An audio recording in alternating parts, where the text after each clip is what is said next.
Sardinas. Ang lunch ko. Ganito magbukas ng sardinas.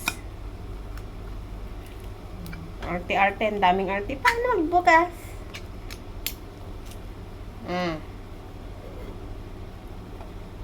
Ganito, pakita ko sa'yo kung paano kumain ng sardinas. Ang sardinas na pagdating sa Pecha de Peligro, sardinas ang kasagutan.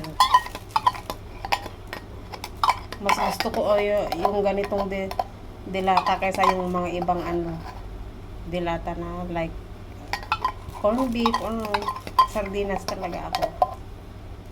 Kaya ang arte-arte dyan, nakala mo naman ang bango kaya.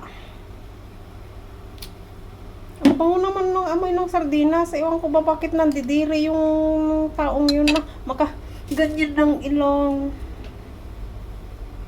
Parang saang planeta ka ba galing? Diba?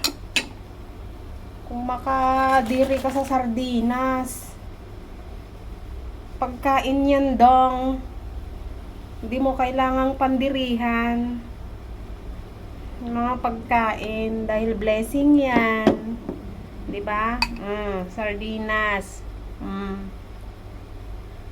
Pambansang ulam naming mahihirap, lalo na sa aming mga nandito sa malayo. Sarap. Sarap.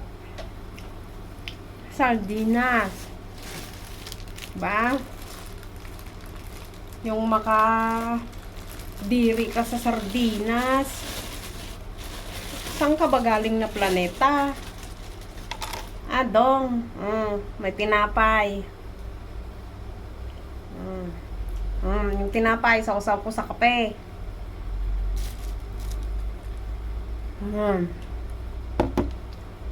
Ha? Ano daw? Ano na pala mo ngayon? Diba? Kain tayo. Ulam tayo ng sardinas at kape. Namiss ko to. Diba?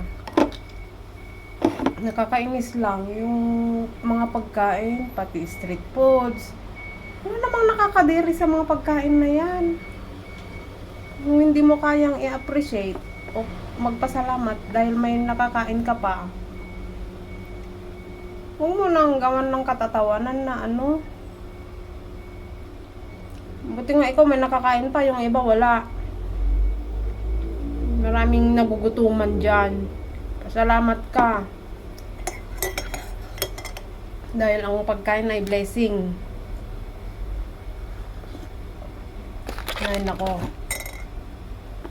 hindi naman ako galit, kaya lang naiirita ako sa mga taong kung maka-arte sa mga pagkain alam mo naman ginto ang kinakain. Pare-parehas lang tayong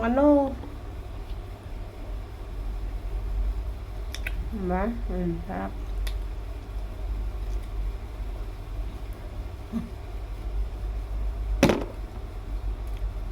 Yung ikakarga ko sana sa box ko, nabawasan ko na. Paborito ng mga pamangkin ko to, sardinas. Mas gusto nila sardinas kaysa yung spam.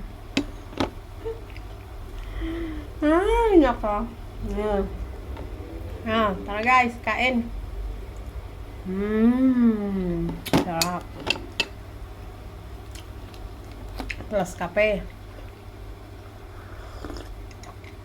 Thanks for watching guys. Bye! Mema lang ang peg.